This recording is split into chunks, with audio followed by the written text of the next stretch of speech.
So sound, we know that it is measured in the decibel, and the maximum tolerable sound level is 90 decibel. So 90 decibel is maximum tolerable,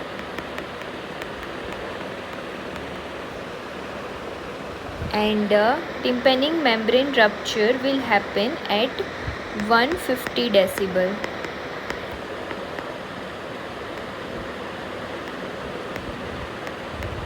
Now if we see in the Factory Act, then two things we have to remember about this level, that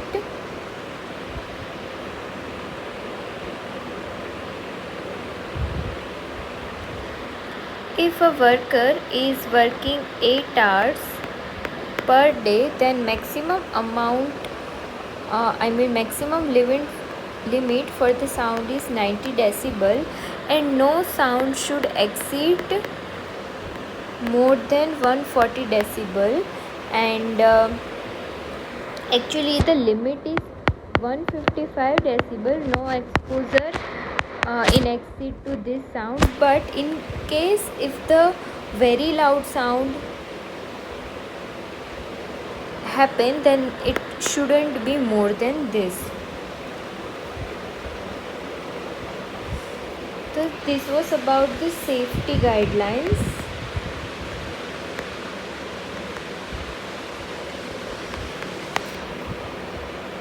Now about the housing. So per capita space first. So per capita space should be 80 square per feet. So you can remember by this that imagine a room of 8 by 10 feet, so it will make at 80 square feet. I mean, this should be for a person, that it should be that this much space available for a person. And now about the doors and window. So more than 2/5 of total floor space should occupied by doors and windows.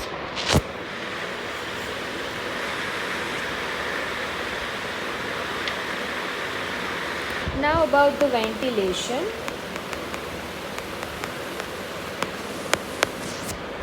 So space, fresh air supply of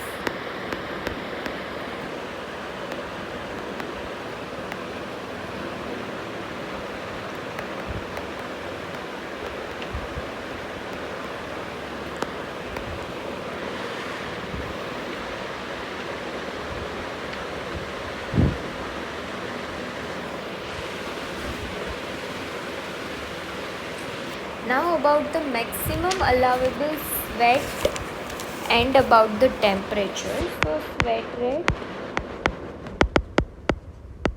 remember that maximum is 4.5 liter per 4 hours, and the temperature, so the acceptable level of physical comfort is 25 degrees Celsius to be precise, but in the range you can remember 25 to 27. In Fahrenheit it will be 77 to 80 Fahrenheit. So this is a comfortable temperature to be in, and this is the maximum amount of sweat rate. So if someone asks that what is the comfortable level of sweat rate, then it will be less than 1 liter. And 1 2 3 is just comfortable. This is very comfortable, and this is just comfortable. But anything beyond 4.5 liter per 4 hour is not tolerable. So anything more than this, more than 4.5, then it is not tolerable. So this was about the sweat rate and temperature, plus the ventilation part, the space. So this was all about the housing. Now, solid waste disposal.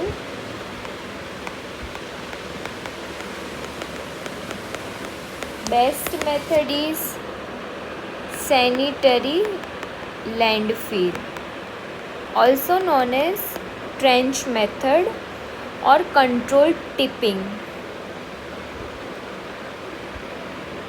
Now the sewage strength.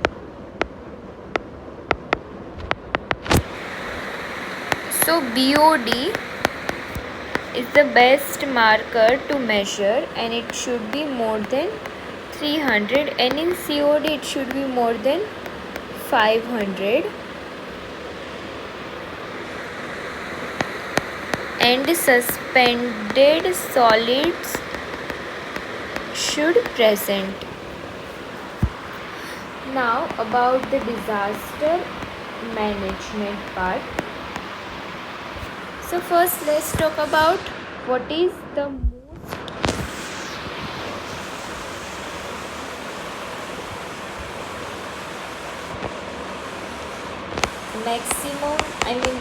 maximum damage causing disaster is hydrological. And after this hydrological is most common. So most common disaster, most common disease per after disaster is going to be obviously, so hydrological will spread fecal-oral. So acute gastroenteritis is most common disease after disaster. Now the most common zoonotic disease is leptospirosis. We know that leptospira is mainly due to contamination of urine of rodents, so rat urine. So by hydrological disaster this is going to be happen. So most common zoonotic disease is going to be leptospira.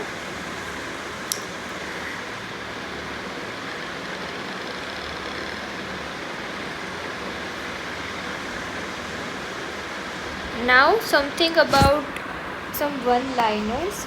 So we know that disaster ministry is home affair. It is going to come under home affair, and the head will be home minister. So home affair and home minister is going to be head, and chairman is going to be prime minister. And the National Disaster Reduction Day is 2nd Wednesday of October. So it is about the October.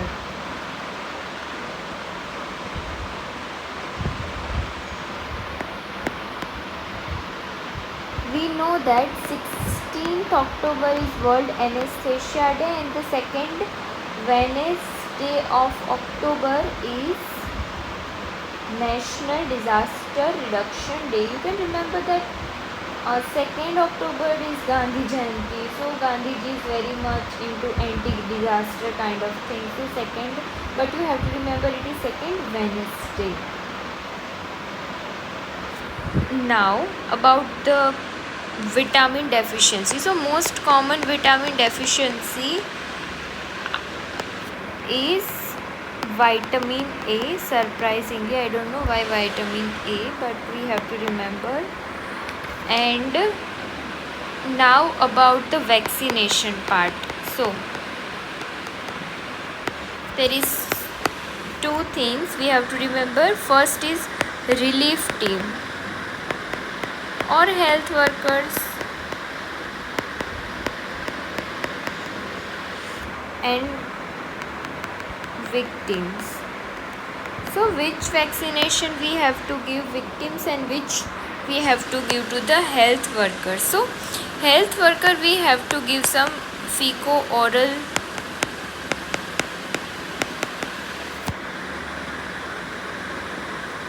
like typhoid, cholera, Hep B, DT or TT.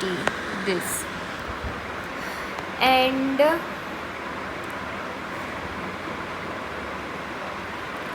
the victims only measles plus vitamin A. There is no role of this cholera and typhoid here. You can give rota and chickenpox vaccine also, but no need to remember, just remember this measles part. Typhoral, duocoral,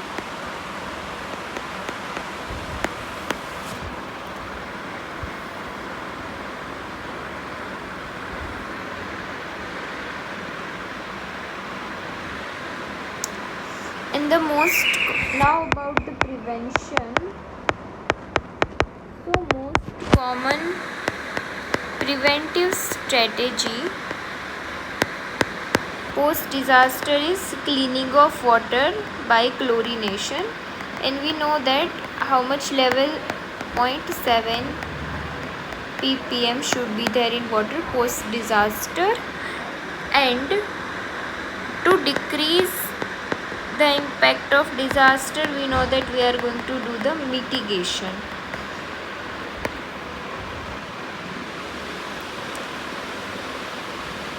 So this was about the disaster part. First we have to learn about what is the maximum damage causing disaster. It is hydrological. Most common disease post disaster is acute gastroenteritis.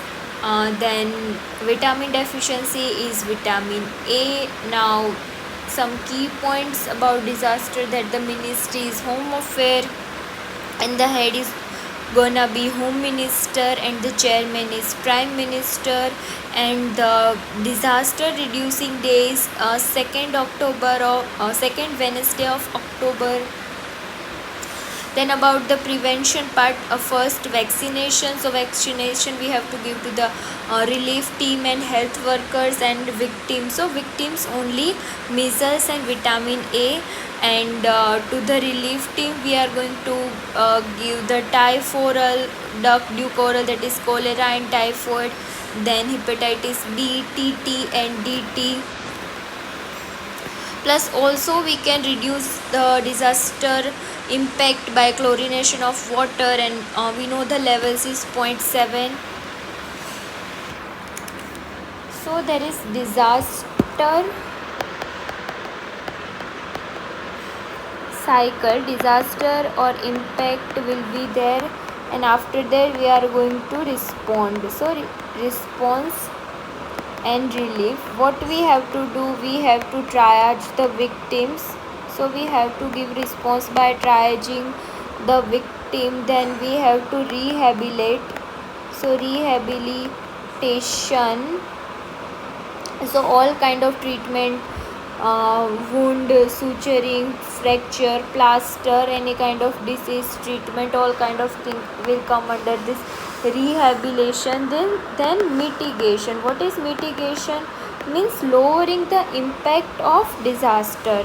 So we have to if in future, if the disaster is further gonna come, then we have to plan some preventive strategy, like for earthquake we are going to build quick resistant building. Quack, it is quack buildings. And after that, if the disaster is gonna come, we are going to be prepared. So preparedness, public awareness, mock drills is going to be happen, and then again disaster. So this is the cycle of disaster. Now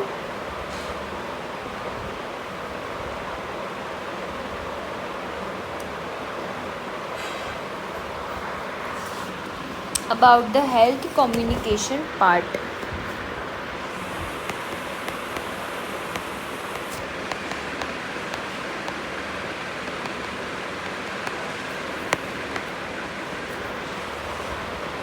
So first one-way talk,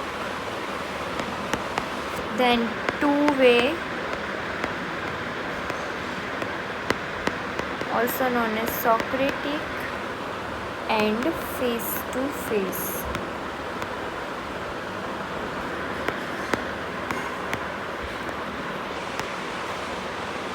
In this we are going to use all minimum. So minimum resources and minimum behavior change will be there, but we can reach up to the maximum audience. And the example of this one way or didactic is TV, radio, newspaper, and also any form of lecture. Then two-way or Socratic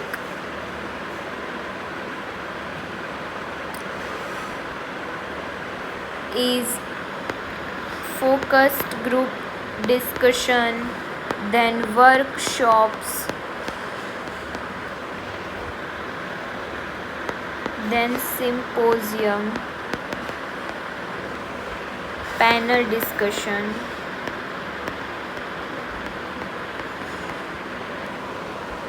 So we have to learn each one by one. So in focus group discussion, there should be minimum of 6 and maximum of 12 people can participate, and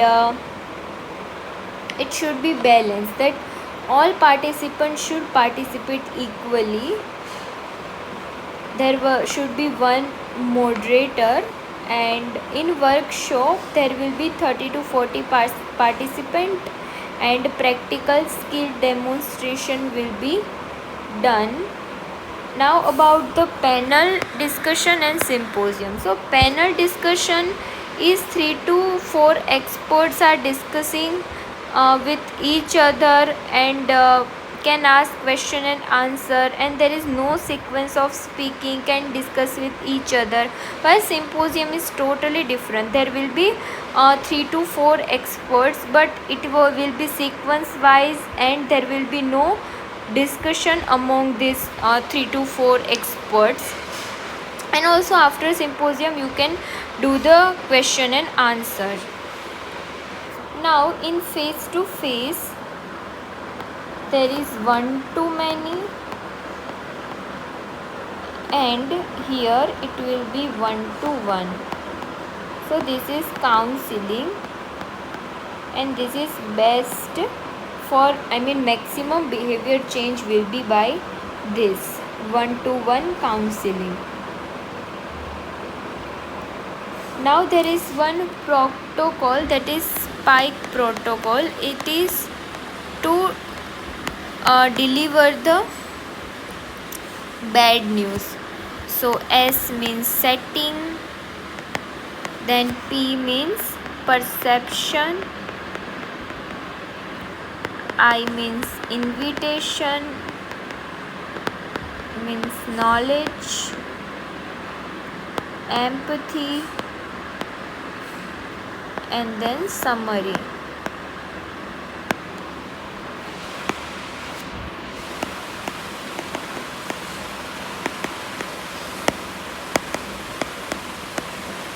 Setting means we have to first sell the whole kind of setup to discuss the person. We have to see it is the proper place to discuss, proper time. Then perception about, of whom we are going to deliver the bad news. How is the perception of the, what is the capacity of that person? We have to see this. Then invitation for this bad news delivery, we are giving knowledge about this, then empathize with them, and then summarize.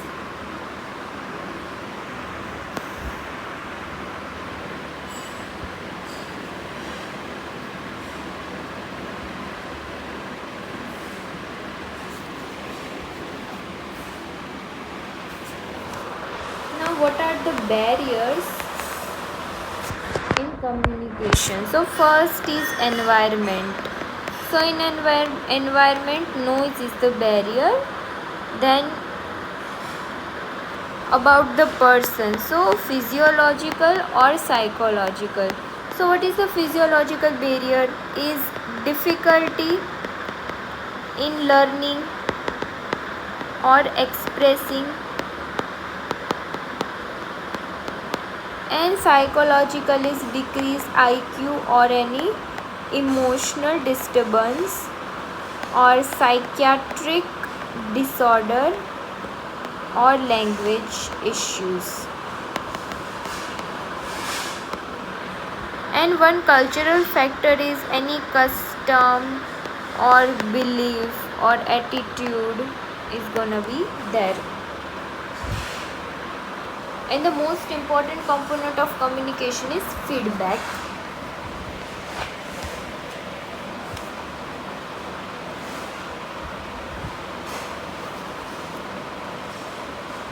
Now about sociology part.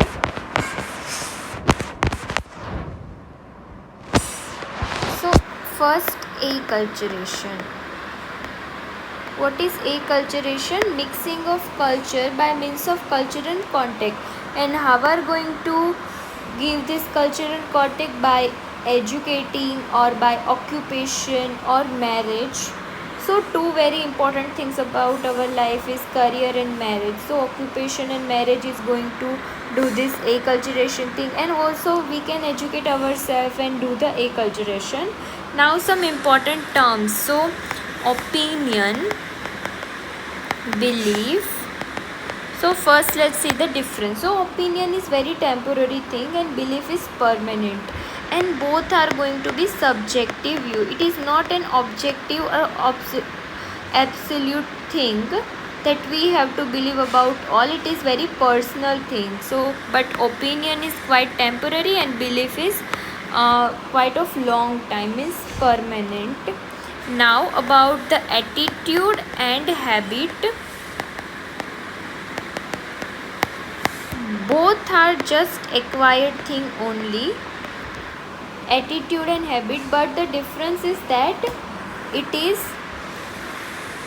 attitude is kind of permanent and objective thing, while habit is autonomic way of doing things, means how we do some things, our accustomed way of doing thing is habit, while attitude is objective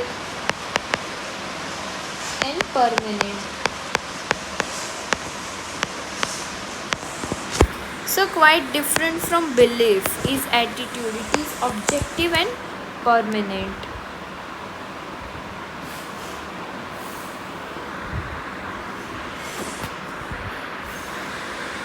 Now the type of learning. So there is three type of learning: cognitive, affective and psychomotor. So cognitive is acquiring any knowledge. So we are learning this now is a very cognitive type of learning. And the affective means we are going to involve our emotions. So we are if we are sympathizes with patient, then it is our affective learning. Then psychomotor is our motor ability, like any motor kind of skill, like bike riding is there, or any other kind of motor work you can consider is psychomotor learning. It will involve muscles, and this is just only brain things, and this is our emotional aspect. You can remember by this. Now types of family. So family is nuclear if it only contains the mother and father and plus is kids, and joint family when there is two eligible couple, two or more than two, then it will be joint. And extended is any nuclear family which has any additional members. and this additional member be considered the part of family, it has to or she has to stay at least 6 months to be required to consider a part of family. Now in family cycles there are 6 phases. First is formation, then extension, then complete extension, then contraction, complete contraction, and dissolution.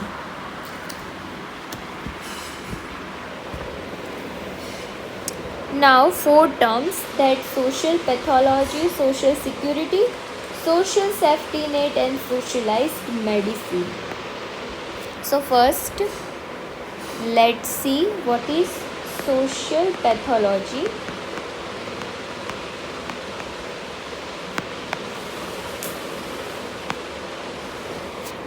It is about study of relationship between disease and social factor and social security and social safety net. So this difference we have to learn. What is security? So in this 2 things is going to come.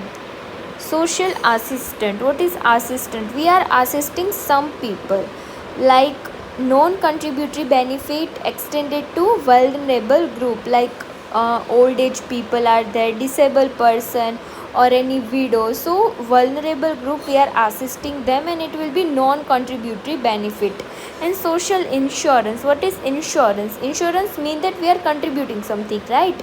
So contributory benefit extended to individual as a matter of right. So ESI Act, LIC is this social insurance. Now social safety net, it is a collection of services provided by government which prevents individual from falling into poverty.